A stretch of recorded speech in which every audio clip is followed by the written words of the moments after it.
Le château de Dieppe existe en gros depuis le XIVe siècle pour ses parties les plus anciennes, la tour dans laquelle sont conservées une partie des collections.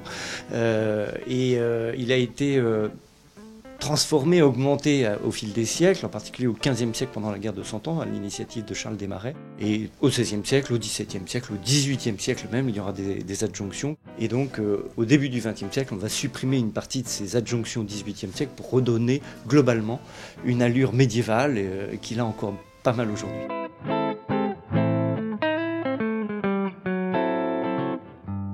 Ce musée d'art et d'histoire évoque aussi bien l'histoire aux Normands, l'histoire dieppoise, avec des vues du port, nous avons des gravures, des dessins qui évoquent le développement de la ville, évidemment. Et puis, cette collection d'ivoire qui, à elle seule, résume assez bien le développement historique et commercial de la ville, puisque cette ville a été pendant des siècles liée au commerce africain.